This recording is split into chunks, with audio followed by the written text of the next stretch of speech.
बिस्मिल्लाहिर्रहमानिर्रहीम। अस्सलाम वालेकुम नाज़रीन, आप देख रहे हैं 92@8 विद सादिया अफसाल।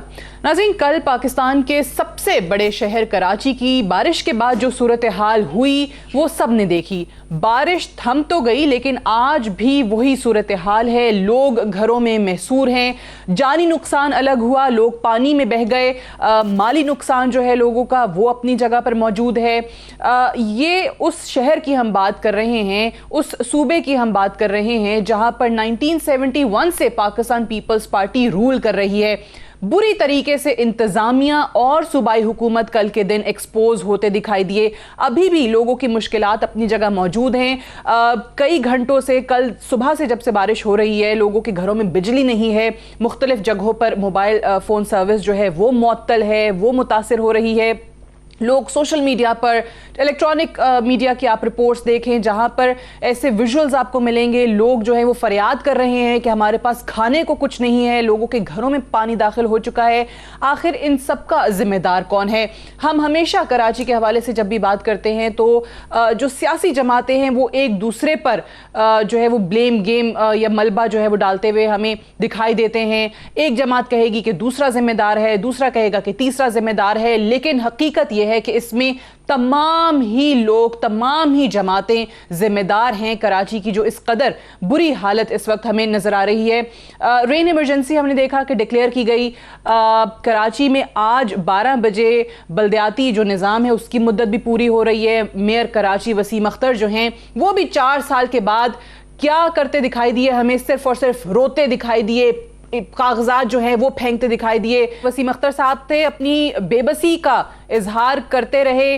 अपने टेन्योर में हमने देखा कि ये इख्तियारात के हवाले से शिकायत और अपने तहफ़्फ़ुज़ात रजिस्टर कराते दिखाई दिए। और आज जब 12 बजे मेयर कराची की मुद्दत ख़त्म हो रही है, उनका टेन्योर ख़त्म हो रहा है और एक और एडमिनिस्ट्रेटर कराची के हवाले से कुछ मुशावरत चल रही है, तो आज 2 नाम जो है वो सामने आए। ये कहा गया कि वफाकी हुकूमत की तरफ से यूनुस ढागा साहब का नाम सामने आ रहा है नए कराची के एडमिनिस्ट्रेटर के तौर पर, और सिंध हुकूमत यानी पाकिस्तान पीपल्स पार्टी की हुकूमत गालिबन नजम शाह साहब का नाम जो है वो नए एडमिनिस्ट्रेटर कराची के तौर पर सामने ला रही है। यूनुस ढागा साहब के नाम की तो तरदीद सिंध हुकूमत ने कर भी दी कि जी हमारी तरफ से ऐसी किसी मीटिंग में उनका नाम सामने नहीं आया। लेकिन आखिर जो तमाम जो सियासी जमातों के स्टेक होल्डर्स हैं वो क्या समझते हैं कि लॉन्ग टर्म सोल्यूशन क्या होगा? और फिलवक्त जो अभी आज के दिन तक जो लोगों की मुश्किलात हैं, लोगों तक खाना नहीं पहुंच पा रहा, लोग घरों में अपने बंद हैं, आखिर इसके लिए क्या किया जा रहा है? उनके इन मसाइल की सुनवाई किस हद तक हो रही है? आज के प्रोग्राम में हम तमाम उन सियासी जमातों के स्टेक होल्डर से ये बात करेंगे। लेकिन सबसे पहले मैं चाहती हूँ कि मुत्तहिदा कौमी मूवमेंट के सीनियर रहनुमा आमिर खान साहब हमारे साथ मौजूद हैं और उन्हीं से आगाज़ करते हैं। आमिर खान साहब, अस्सलाम वालेकुम, बहुत शुक्रिया प्रोग्राम के लिए आपने वक्त निकाला। सबसे पहले तो ऑब्वियसली हम इसमें नहीं जाएंगे कि कराची की तबाही के जिम्मेदार कौन हैं। ऑब्वियसली सब हैं, सभी लोगों की तरफ से कहीं ना कहीं इस शहर को इग्नोर किया गया है, जिसके बाद हमने ये देखा है। बिल्कुल सही बात है कि 89 साला रिकॉर्ड कल टूटा बारिश का, बहुत ज़्यादा बारिश हुई, लेकिन इंतजामिया और सूबाई हुकूमत भी एक्सपोज होते दिखाई दिए। लेकिन अब इस वक्त क्या होना चाहिए? बारिश थम चुकी है लेकिन पानी वैसे का वैसा है, कहीं से भी पानी ड्रेन नहीं हो सका, और खुसूसी तौर पे जिन लोगों का जानी और माली नुकसान हुआ है उनके लिए आपको क्या लग रहा है कि काम हो रहा है वहां पर?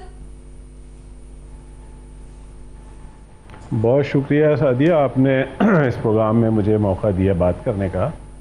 और मैं कम से कम यहाँ इस प्रोग्राम के तवज्जुह से ये ज़रूर कहूँगा कि MKM जो पिछले कई सालों से इस बात के ऊपर आवाज़ उठा रही है कि कराची के मसले को देखने की ज़रूरत है, तो कम से कम अब हर चैनल के ऊपर और हर सियासी पार्टी इसके ऊपर बात कर रही है कि वाकई कराची का कुछ मसला है। कम से कम अब ये सोचना ज़रूर शुरू कर दिया है। दूसरी बात यह है कि कराची का मसला जिन तरीक़ों से हल करने की कोशिश की जाती है उन तरीक़ों से कराची का मसला हल नहीं होगा। मैं आपको बहुत एतमाद से ये बात कह रहा हूँ कि नहीं हल होगा। यहाँ पर तमाम तरीक़े इख्तियार कर लिए गए हैं, गवर्नर राज भी लगाए गए हैं, कई दफ़ा यहाँ पर एडमिनिस्ट्रेटर्स भी बिठा ले गए हैं, लेकिन मसला अपनी जगह पर ही है। अभी भी ये जो कुछ भी NDMA यहाँ पर आके काम करने की कोशिश कर रही है, कमेटी भी बनी है, मैं दावे से कह रहा हूँ कि इसका भी नतीजा सिफर निकलेगा, सिफर निकलेगा। इसलिए ये बात कह रहा हूं कि जिस इलाके का मसला है, आप उस इलाके के लोगों को इख्तियारात देने के लिए तैयार ही नहीं है। आप बात करते हैं मेयर कराची की कि वो कराची के मेयर हैं। हमारे मीडिया के दोस्तों को भी इस बात के ऊपर अपनी राय भी देनी चाहिए कि जिस मेयर को वो कराची का मेयर कहते हैं, वो मेयर कराची के सिर्फ 35% हिस्से का मेयर है। बाकी तमाम इलाका जो 65% हिस्सा है कराची का, उसमें कहीं LDA काम कर रहा है, कहीं मलिर डेवलपमेंट अथॉरिटी है, कहीं पर KDA है, और बहुत बड़ा एक इलाका ऐसा है कि जो कंटोनमेंट के दायरे इख्तियार में आता है। मिसाल के तौर पर मैं कल के वाक़े की आपको बताता हूं कि जो कल एक वाक़या कराची में हुआ कि एक दीवार गिरी और जिसमें 7 इंसानी जानें उसमें चली गई। वो इलाका कंटोनमेंट के एरिया में आता है, वहां पर ना KMC का इख्तियार है, ना वहां पर DMC का इख्तियार है, लेकिन उसके बावजूद रात के 2 बजे मैं खुद वहां पर मौजूद था। डिस्ट्रिक्ट चेयरमैन मोईद अनवर वहां पर मशीनरी लेके खड़े हुए थे। जितनी भी मशीनरी वहां पर काम कर रही थी वो मोईद अनवर लेके आए थे, कोई और इदारा नहीं लाया। यानी आप ये कह रहे हैं कि जिन लोगों के पास इस वक्त कराची के तमाम मामलात के इख्तियारात हैं, उनका कोई इंटरेस्ट नहीं है, और जिन लोगों के पास इख्तियारात होने चाहिए, जो कराची के लोग हैं, जो कराची से मुंतखब हुए हैं, जब तक इख्तियारात, तमाम पावर्स उनके पास नहीं आती, आप कह रहे हैं कि इसके अलावा कोई हल नहीं है। जितनी मर्जी कमेटियां बना लें, जितने मर्जी वजीर आजम साहब टेलीफोन कर लें, हुकूमत जो मर्जी बयानात दे ले। देखें, मैं बिल्कुल, आप ऐसा ही है जो आप फरमा रही हैं।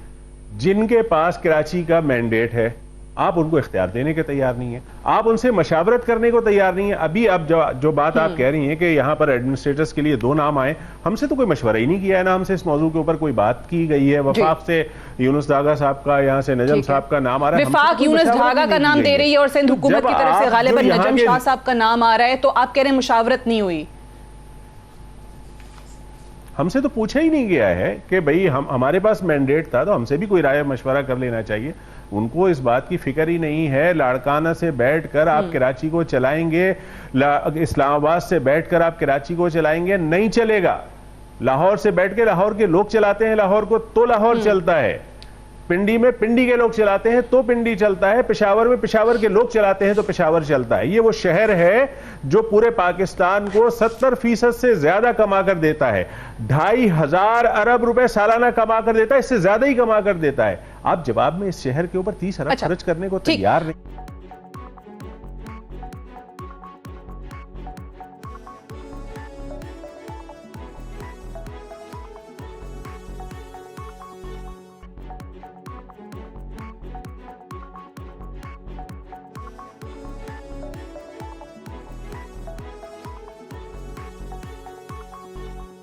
आपने कराची को अलग सूबा बनाने का मुतालबा भी किया। हम जब पंजाब के अंदर सराइकी सूबे की या जनूबी पंजाब को अलग सूबा बनाने की बात करते हैं तो उसको डिवीजन ऑफ पंजाब नहीं कहा जाता। सिंध में कराची की बात की जाती है तो उसको डिवीजन ऑफ सिंध कहा जाता है। कहा जा रहा है कि जी सिंध को तकसीम कर रहे हैं, हम कभी नहीं होने देंगे। कराची को, जो कि हम इंडिया में भी अगर देखें, दिल्ली को एक स्पेशल स्टेटस मिला हुआ है। आपको बड़े शहरों को चलाने के लिए एक स्पेशल तरीक़ाकार, किसी मैकेनिज्म की ज़रूरत होती है। वहाँ पर उनका अपना एक लेफ्टिनेंट गवर्नर जो है वो मौजूद है, उनकी अपनी एक लेजिस्लेटिव असेंबली है, वो तमाम काम कर रहे हैं। कराची की जब भी स्पेशल स्टेटस की बात होती है, स्पेशल एडमिनिस्ट्रेटिव स्टेटस की बात होती है, तो आखिर क्या इशू आ जाता है, क्या ऐसे रिजर्वेशंस आती हैं? आप क्योंकि मुतालबा ये सामने रखते हैं तो आपको क्या सुनने को मिलता है कि ये वजह है, इस बुनियाद पे हम नहीं होने देंगे? सादिया, बात यह है कि कराची एक ऐसा शहर है जिससे सिर्फ कमाया जा रहा है। ये सिंध के दही इलाकों से मुंतखब होते हैं और यहाँ आकर हुकूमत करते हैं और यहाँ से सिर्फ लूटते हैं। कोई इनको ना इस शहर के साथ ना इस सूबे के साथ कोई हमदर्दी नहीं है। मैं तो कहूँगा कि इन्होंने पाकिस्तान के लिए भी कभी नहीं सोचा कि पाकिस्तान को सही तरक्की के रास्ते पर डालना है तो आपको इस शहर को तरक्की देनी होगी। ये सोचते ही नहीं है। हम सबको मिलकर चाहिए कि उस शहर को जो पूरे पाकिस्तान को चला रहा है उसको इख्तियारात दें और उस इख्तियारात को देने के बाद फिर पूरे पाकिस्तान की तरफ देखें। हमें ये इख्तियार दे दें कि हम इस शहर को चलाएं। जहां तक आपने बात की कि हम कराची सूबे की बात करते हैं, देखिए सादिया, हम कराची सूबे की बात नहीं करते, हम कहते हैं कि सिंध के अंदर इंतजामी यूनिट का इजाफा किया जाए। जनूबी सिंध सूबा नाम रखें, आप कुछ भी नाम रखें, लेकिन आपको एक नए सूबे का इजाफा करना होगा। और हम जब ये बात करते हैं उस वक्त इनका नारा आ जाता है कि सिंध धरती माँ की तकसीम नहीं होने देंगे। झूठ और बेबुनियाद बात करते हैं। ये सिंध धरती नहीं तो माँ कराची को अलग एडमिनिस्ट्रेटिव स्टेटस देने पर आमादा नहीं है, लेकिन कराची के डिवीजन का आगाज तो वहां से खुद हो गया। 6 के बजाय जब आपने एक 7वां जिला बना दिया तो आपने खुद डिवीजन का आगाज कर दिया। सादिया, लसानी बुनियाद पर इस शहर को भी तकसीम करते चले जा रहे हैं। आप मलीर डिस्ट्रिक्ट को देख लीजिए, जिस तरह की उसकी तकसीम है, आप नक्शे के ऊपर देखेंगे तो आपको लगेगा कि ये किस तरह की तकसीम है। पूरी एक लाइन से चला आ रहा है, बिल्कुल बॉर्डर यानी कोस्टल एरिया में चलते चलते वो इब्राहिम हैदरी तक चला आता है, बीच में पूरा लांडी कोरंगी अलग आ जाता है। तो यानी आप जब लसानी बुनियादों पर इस शहर को तकसीम करने पर तो तैयार हैं, इसलिए कि आपका अपना मफाद है। यहां पर आपके अपने वोटर हैं, तो आप चाहते हैं कि ये इस तरह इससे बखरे किए जाए ताकि आप कराची के ऊपर ये साबित कर सकें कि कराची जो है वो पीपुल्स पार्टी का शहर है। ये कितने ही डिस्ट्रिक्ट बना लें, ये कभी भी साबित कर नहीं पाएंगे। यही बुनियादी बात है कि आपका जहां अपना मफाद होता है तो आप डिस्ट्रिक्ट में इजाफा कर देते हैं। पूरे पाकिस्तान में एक बात और कहना चाहूंगा के हवाले से, इस पे जी मुकम्मल कर लीजिए। मैं एक बात ये कहना चाह रहा था कि ये जो डिस्ट्रिक्ट बनाए गए हैं कराची में, अगर ये इतना ही अच्छा तरीक़ाकार है कि जिससे सूबे के अंदर या शहर के अंदर तरक्की हो सकती है, तो कराची की आबादी 1,60,00,000 सेंसस में ये गिनते हैं, जिसको हम नहीं मानते। और लाहौर की आबादी 1,30,00,000 गिनते हैं। 1,30,00,000 की आबादी के शहर को तो आप एक शहर तस्वुर करते हैं, वहां पर कोई डिस्ट्रिक्ट नहीं है। आप पेशावर में कोई डिस्ट्रिक्ट नहीं बनाते, आप कोयटा में कोई डिस्ट्रिक्ट नहीं बनाते, आप कराची के अंदर ही डिस्ट्रिक्ट बनाते चले जाते हैं। पूरे पाकिस्तान में एक ही तरीका अडॉप्ट करें ना भाई, किसी भी मेट्रोपॉलिटन सिटी में नहीं होता। आप करते हैं। और फिर सिंध, फिर आप जब भी ये बात होती है तो आप हमेशा सिंध कार्ड इस्तेमाल करते हैं, रियासत को ब्लैकमेल करते हैं कि फिर ये हो जाएगा, मुल्क तकसीम हो जाएगा, ये हो जाएगा, ब्लैकमेल करते हैं। इनकी ब्लैकमेलिंग से बाहर निकलना होगा रियासत को। अब तो मैं किसी से भी नहीं कहता कि ना मैं सूबे की हुकूमत से कहता हूं, ना मैं वफाकी हुकूमत से कहता हूं, रियासत की अब ये जिम्मेदारी है कि वो कराची का आप क्या सोचते हैं। कराची के अंदर बसने वाले तमाम कौमियतों के लोग, जो मल्टीनेशनल ये एक शहर है, ये एथनिक सिटी कह लें आप इसको, इसके अंदर बहुत सारी कौमियतें रहती हैं। इन सब के इशूज हैं। यहाँ पानी का पानी मैसर नहीं है, पीने का पानी मैसर नहीं है, यहाँ की सीवरेज की लाइनें नहीं है, यहाँ पर सड़कें नहीं है, यहाँ पर तालीमी इदारे नहीं है, यहाँ पर सेहत का कोई निजाम नहीं है। पब्लिक कौन सोचेगा कब इसके ऊपर अमल होगा? तो सोचना पड़ेगा। अभी जिस तरीके से जो कल के बाद की सिचुएशन है, जो मैं कह रही हूँ कि बारिश थम गई है लेकिन पानी वहीं का वहीं खड़ा हुआ है, उसके ड्रेनेज का कोई इंतजाम नहीं है, लोगों के घरों में पानी घुसा हुआ है, मोबाइल सर्विस नहीं है, बिजली नहीं है, पता नहीं क्या क्या इश्यूज हैं, लोगों को खाना नहीं पहुंच रहा, बहुत ज़्यादा मुश्किलात हैं, जो सोशल मीडिया पर वीडियोस की भरमार है। एक अभी फौरन आपको क्या लग रहा है कि इसका सोल्यूशन क्या हो सकता है? नाले साफ कराने जी, एनडीए में विफाक का इदारा बुला लो, ट्रेन चलानी है, बसें चलानी है, आप विफाक को बुला लो। आप अभी भी ISPR बता रहा है, वो इलाकों के नाम बता रहा है कि जहां जहां लोगों को, जहां जहां सैलाब है, वहां खाना पहुंचाया जा रहा है, निकासी आपके लिए काम हो रहा है। तो फिर आपकी इंतजामिया किधर है? अभी वहां के लोगों की मुश्किलात जो इस वक्त नजर आ रही हैं, उसके लिए मैंने आपसे सवाल आगाज ही यहीं से किया था डिस्कशन का, कि आपको नजर आ रहा है कहीं पर काम हो रहा है इंतजामिया की तरफ से, सूबाई हुकूमत की तरफ से? सादिया, बड़े अफसोस के साथ मैं ये कहने पर मजबूर हूँ कि अब से कुछ देर पहले CM साहब ने एक यहाँ पर प्रेस कॉन्फ्रेंस की है और उसके अंदर वो बड़े फख्र से बता रहे हैं कि ये रोड साफ हो गया है, यहाँ पर ये काम बेहतर हो गया है और ये इतनी ज़्यादा बारिश है।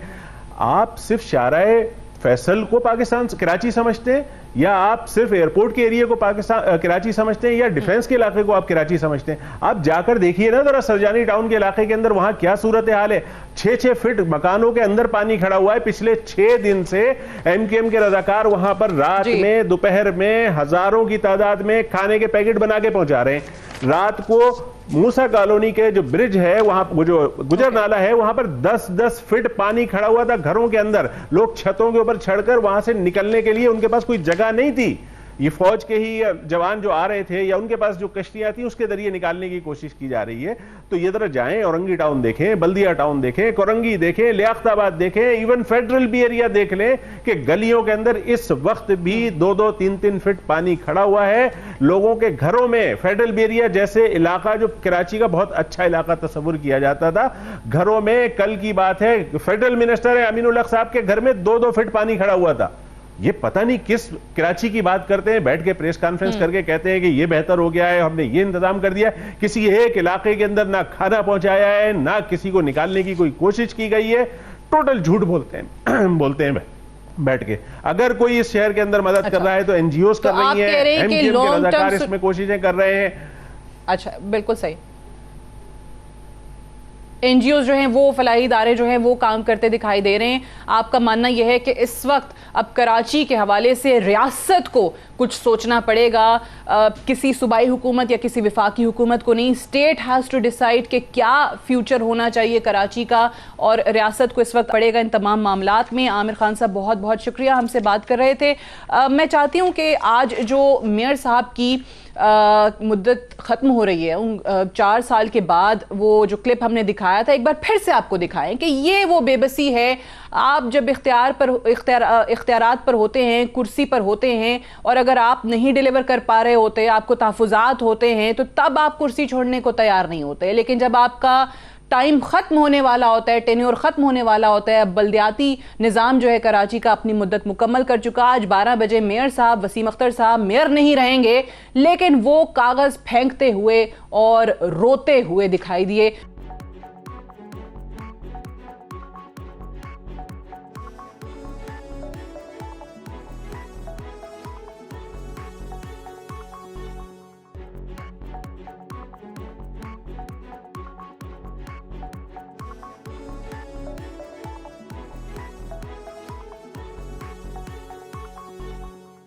वेलकम बैक प्रोग्राम में एक बार फिर से खुश आमदीद। कराची के हवाले से हम बात कर रहे हैं। कराची वो शहर जो इस वक्त बारिश के बाद बुरी तरीके से तबाही का मंजर पेश कर रहा है, और सोशल मीडिया पर भी, इलेक्ट्रॉनिक मीडिया पर भी खबरों की जीनत बना हुआ है। यहाँ पर हम उन 3 सियासी जमातों से बात कर रहे हैं। ऑब्वियसली एक का जो पहले जो आमिर खान साहब ने जिस तरीके से गुफ्तगू की, stakeholder, major stakeholder रहे हैं। अब हम पाक सरजमीन, पीटीआई और पाकिस्तान पीपल्स पार्टी अगेन जो बात करते हैं, हमें सुनाई देते हैं, जो डिमांड्स भी सामने आती हैं अपोजिशन के लोगों की तरफ से, और सूबाई हुकूमत वो क्लेम करती दिखाई देती है कि हमने इस शहर के लिए या सूबे के लिए क्या क्या किया है। ऑब्वियसली उस पर बहुत लंबी चौड़ी डिबेट होती है। कराची के मसाइल ऐसे हैं जो वक्त गुजरने के साथ साथ बढ़ रहे हैं बजाय इसके कि कम हो। 89 साल के बाद इस कदर बारिश हुई इस शहर के अंदर, और अभी भी बुरा हाल है। पानी वैसे का वैसा खड़ा हुआ है। लोग जो हैं वो शिकायत कर रहे हैं सूबाई हुकूमत से, इंतज़ामिया से, स्पेशली वो लोग जो घरों तक महसूर होकर रह गए हैं, जिनके घरों के अंदर खाना भी कहीं से नहीं पहुंच पा रहा, बिजली नहीं है, मोबाइल सर्विस जो है वो मुतासिर हो रही है। खुरम शेर जमान साहब हमारे साथ मौजूद हैं, अरशद वोहरा साहब फॉर्मर डिप्टी मेयर भी हैं कराची के, शर्मिला फारूकी साहब हमारे साथ मौजूद हैं, MPA हैं पाकिस्तान पीपल्स पार्टी की तरफ से। अब ये तीनों अब आपके सामने है कि ये तीनों, हम टेलीफोन लाइन पे हैं, ये स्काइप पर थे हमारे साथ और ये ई-किट्स पे थे हमारे साथ, लेकिन वहाँ पर जो सिग्नल्स का इशू है, जो नेटवर्क का इशू है, वो इस कदर ज़्यादा है कि हम इनसे उस तरीके से कनेक्ट भी नहीं कर पा रहे। बट स्टिल हम कोशिश करेंगे। शर्मिला साहिबा, I start with you. Obviously People's Party को और सूबाई हुकूमत को बहुत ज़्यादा तनकीद का निशाना बनाया भी जा रहा है तमाम लोगों की तरफ से, अपोजिशन की तरफ से। मेरा सवाल इस वक्त ये नहीं होगा कि जी रिस्पॉन्सिबल कौन है, तबाही बहुत ज़्यादा हो गई, तमाम लोग रिस्पॉन्सिबल हैं जिन्होंने इस शहर को इग्नोर किया, लेकिन सूबाई हुकूमत के नुमाइंदे के तौर पर आपको लग रहा है कि इस वक्त जिन लोगों को फौरी तौर पर ज़रूरत है, खाना नहीं है, घरों में है, लोगों को जानी नुकसान हुआ है, माली नुकसान हुआ है, उनके लिए वहाँ सूबाई हुकूमत या इंतजामिया पहुँच रही है? शुक्रिया सादिया। देखिए, इस वक्त तो बहुत ही गैर मामूली हालात है, और मैं तो ये कहूँगी कि कराची को जिस तरीके से, जैसे कहते हैं ना कि it's a disaster hit city, ये वो इस किस्म के हालात हैं। जिस तरह अभी आप अपने इंट्रो के अंदर कह रही थी कि 90 साल का रिकॉर्ड टूट गया है। आज से पहले 90 साल पहले शायद इतनी बारिश हुई होगी, और इससे ज्यादा अगस्त के महीने में बारिश रिकॉर्ड हुई है।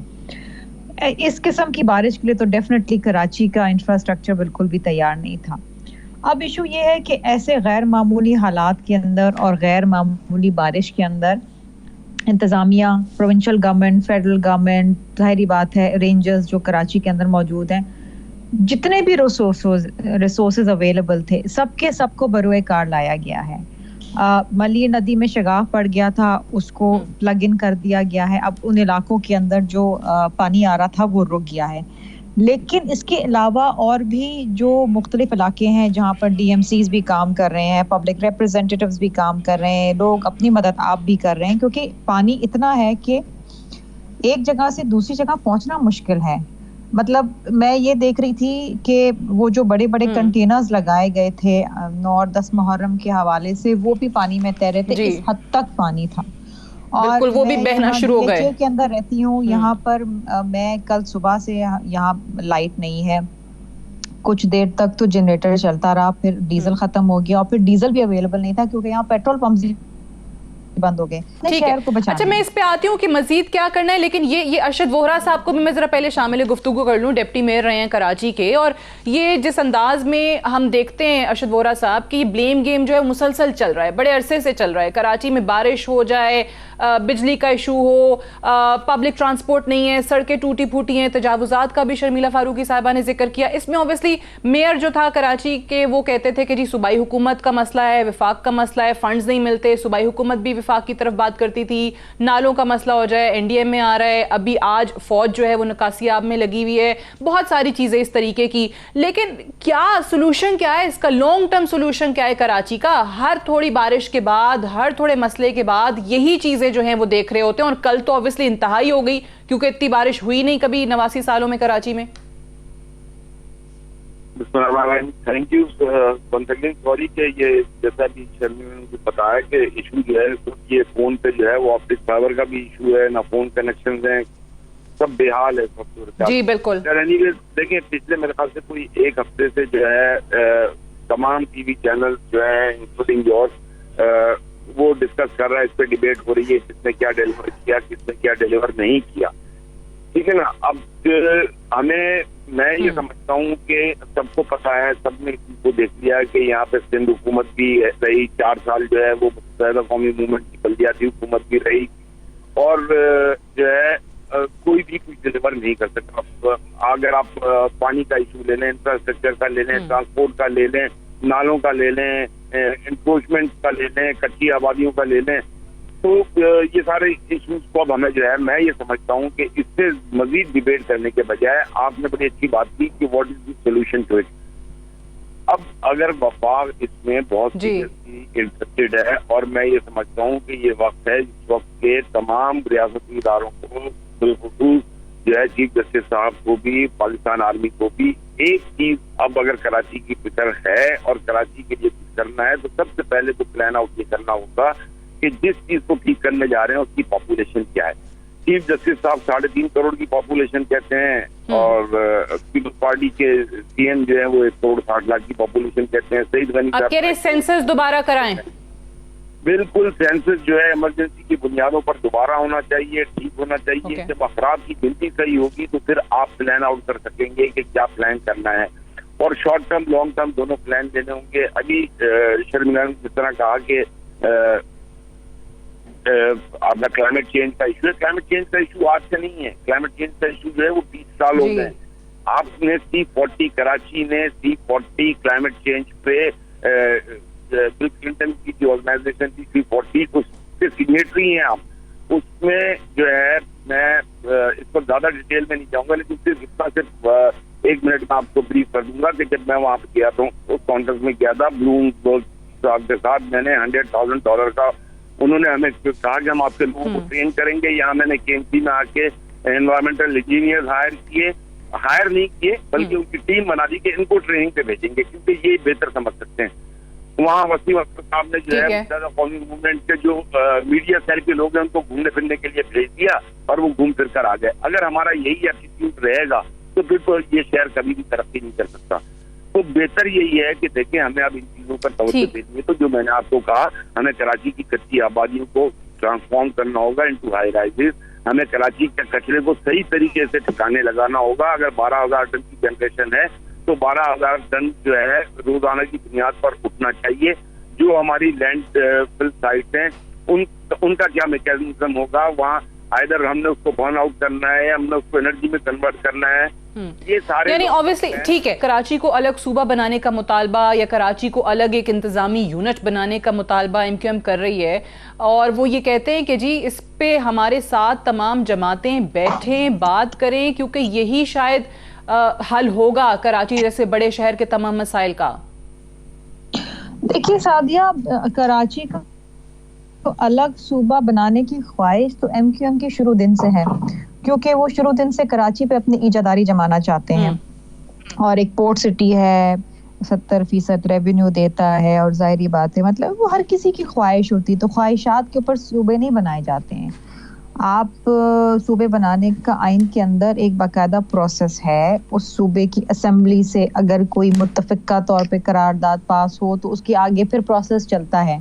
ये तो इनकी बड़ी ख्वाहिश थी, लेकिन जनरल मुशर्रफ के दौर में जब इनके पास अनफेटर्ड पावर्स थे 9 साल, उस वक्त भी ये नहीं बना सके। ये ख्वाहिश उनकी जब भी पूरी नहीं हुई तो आइंदा भी नहीं होगी। लेकिन बात यह है कि हमें कराची के जो असल लेकिन इसमें मसला क्या है, क्योंकि मैं इसलिए भी पूछ रही हूँ कि जब हम पंजाब की बात करते हैं, साउथ पंजाब सूबा बना दें या सराइकी सूबा बना दें, तो पंजाब को तकसीम किया जा रहा है ये कोई नहीं कहता, तब डिवीजन ऑफ पंजाब की बात नहीं होती। सिंध में अगर कोई नया सूबा बनाने की बात होती है तो उसको कहा जाता है कि सिंध धरती माँ है और इसको तकसीम नहीं होने देंगे। देखिए मैं आपको मैंने बताया ना, आइन के अंदर मजीद सूबे बनाने का बाकायदा एक प्रोसेस दिया हुआ है, उसकी शिकें मौजूद हैं। साउथ पंजाब को जब आप सूबा बनाने के लिए कहते हैं तो साउथ पंजाब असेंबली के अंदर उसके ऊपर करारदाद आ चुकी है। वहां साउथ पंजाब के लोगों ने ये डिमांड की है इन द असेंबली। यहाँ पर सिंध असेंबली में अभी तक ऐसा कुछ भी नहीं हुआ है। मैंने कहा ना कि उस असेंबली से करारदाद मुत्तफ़िका तौर पर पास होनी चाहिए। वहाँ के लोगों को, रिप्रेजेंटेटिव्स को ये डिमांड वहाँ से आनी चाहिए। बहुत फर्क है। और साउथ पंजाब के देखिए पंजाब बहुत बड़ा सूबा है और साउथ पंजाब के लोगों की बहुत दरीना ख्वाहिश भी है और उनके बड़े मसाइल भी हैं। वो एक कम्प्लीटली डिफरेंट चैप्टर है। लेकिन यहाँ पर तो सूबा कराची को अलग करने के अंदर ले लेना या कराची में गवर्नर राज लगा देना, ये ख्वाहिशात हैं। Everybody wants to capture Karachi, ये इसलिए नहीं लेना चाहते, ये ख्वाहिशात हैं आपके लिए पूरी नहीं होंगी। मुशर्रफ ओके, जनरल मुशर्रफ दौर में भी MQM उनके साथ बैठी रही। आपने कहा कि उस वक्त भी नहीं बना सके तो ये ख्वाहिश ही रहेगी। एक ब्रेक लेते हैं, ब्रेक से वापस आएंगे तो डिस्कशन को यहीं से आगे बढ़ाएंगे। Stay tuned.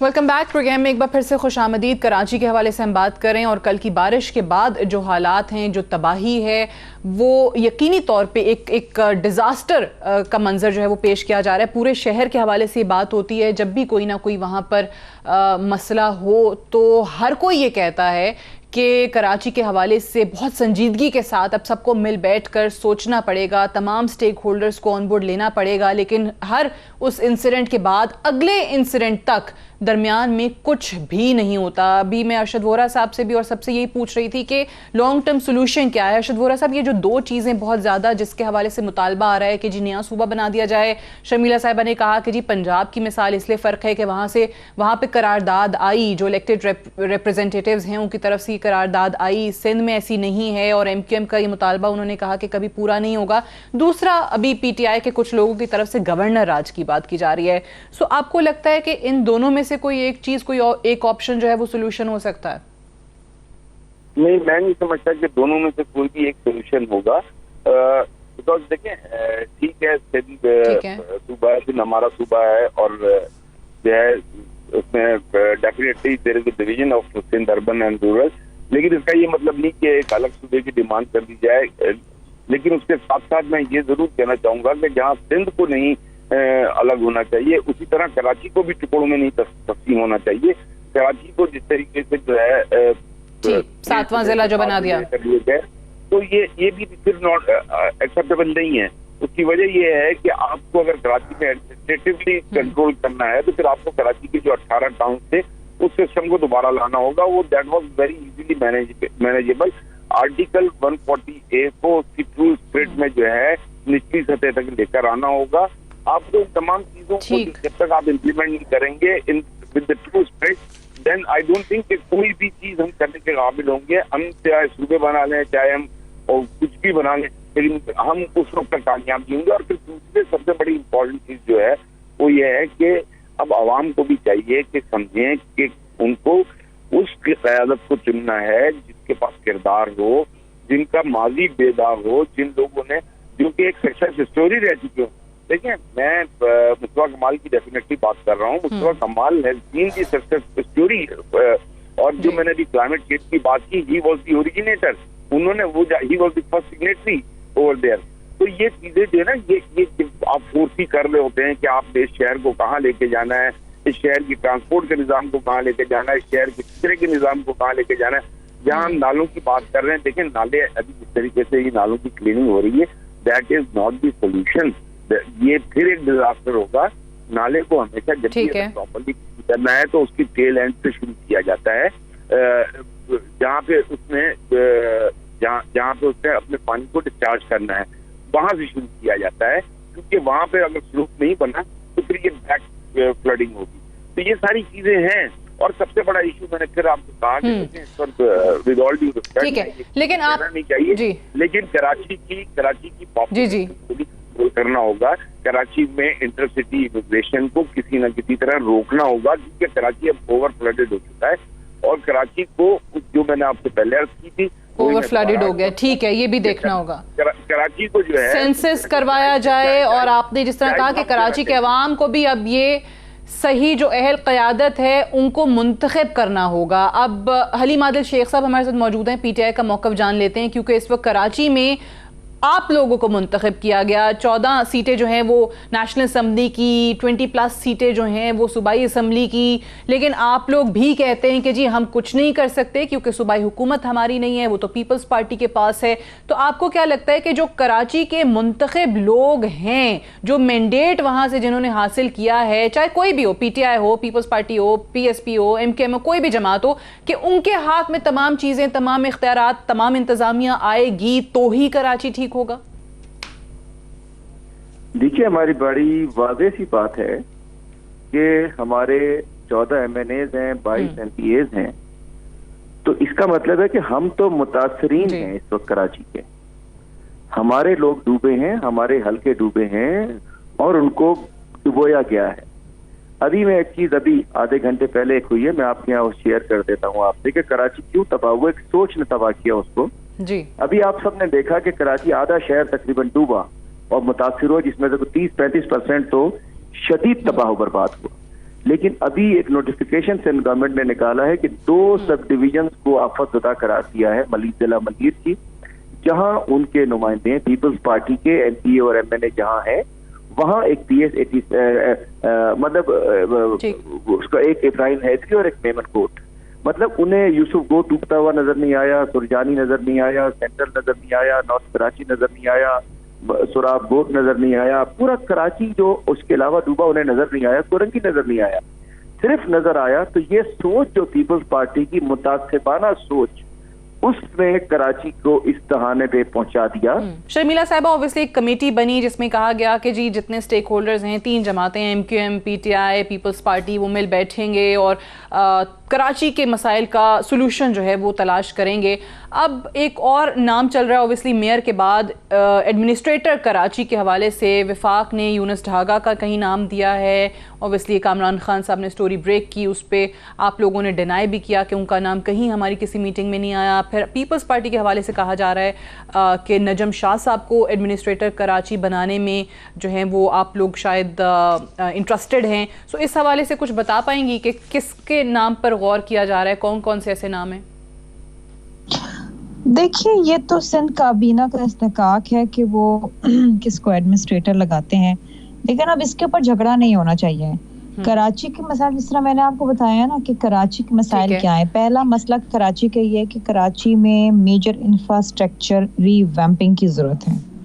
दूसरा ये कि अब क्लाइमेट चेंज के हवाले से बरसात होगी कराची में और शिद्दत से बरसात हो सकती है। कोई भी मेट ऑफिस वो हतमी तौर पे नहीं आपको बताएगा कि कितने मिलीमीटर तक वो जा सकती है। So Karachi has to be prepared कि किस किस्म का इंफ्रास्ट्रक्चर यहाँ पर होना चाहिए, ड्रेन वाटर कहाँ पर उसको कंजर्व किया जाए, कहाँ से निकले, जहाँ जहाँ तजावुज़ात हैं नालों के ऊपर वो ख़त्म होनी चाहिए। चाहे मैं ये कहती हूँ कि किसी किस्म का भी स्टे ऑर्डर हो, आप अदालतों से रुजू करें, फौरी तौर पे करें, वो तमाम रुकावटें हटाएं जो पानी की निकासी में इस वक्त हायल हो रहे हैं।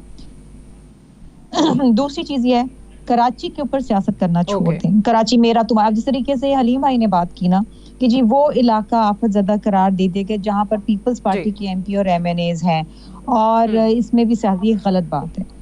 इस वक्त जो है कराची के अंदर रेंजर्स भी मौजूद हैं, डिस्ट्रिक्ट एडमिनिस्ट्रेशंस भी मौजूद हैं। इस वक्त सर्वे भी साथ साथ किया जा रहा है, फिजाई जो है उस एरियल व्यू से भी देखा जा रहा है कहाँ कहाँ नुकसान हैं।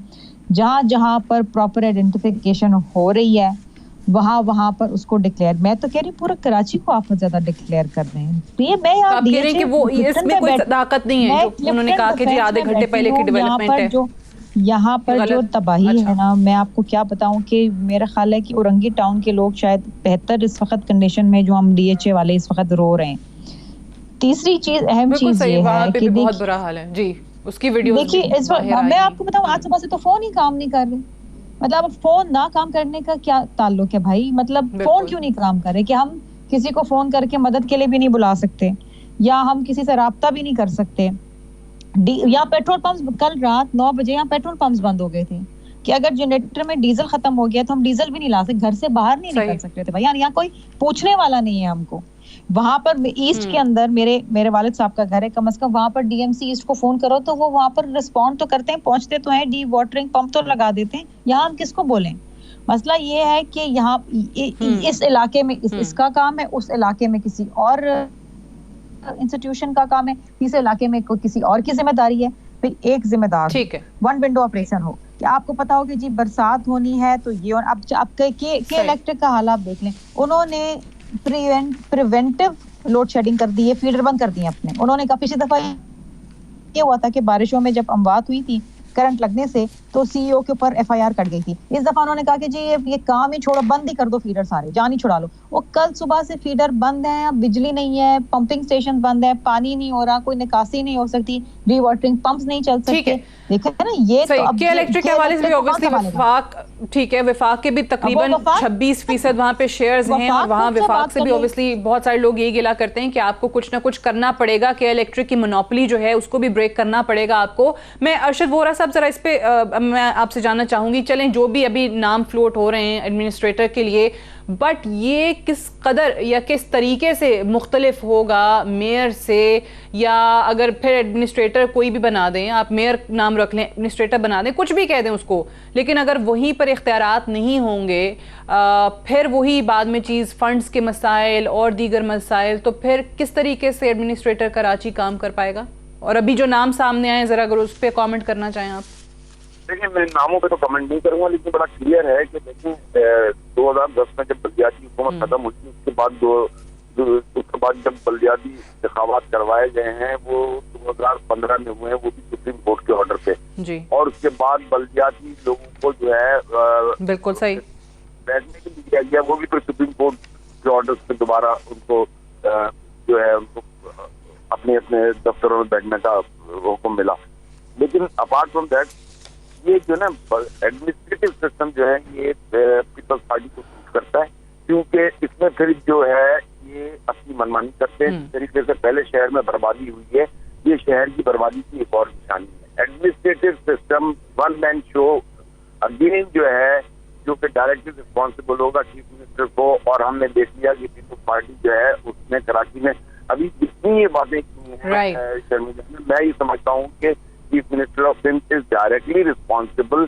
इसमें से कम 60% चीजों का तो CM रिस्पॉन्सिबल है, और फिर ये एडमिनिस्ट्रेटिव सिस्टम इनको सूट करता है ये करप्शन का एक नया दरवाजा खुलता है। ठीक है, तो आप ही कह रहे हैं एडमिनिस्ट्रेटर की भी अगर बात की जाए तो वो भी हर तरीके से पार्टी को सूट करता है, जो भी बनता है सूबाई काबीना जो है वो ऑब्वियसली नाम देगी, उनका सवाबदीद है और वो डायरेक्ट रिपोर्ट करेंगे सीएम साहब को, तो ये पीपल्स पार्टी को ही सूट करता है। बट इन बारिशों ने एक बार फिर एक चीज जरूर साबित कर दी है कि आपको एक मजबूत मकामी हुकूमतों के निज़ाम की तरफ जाना पड़ेगा, उसकी इंपॉर्टेंस अपनी जगह मौजूद है।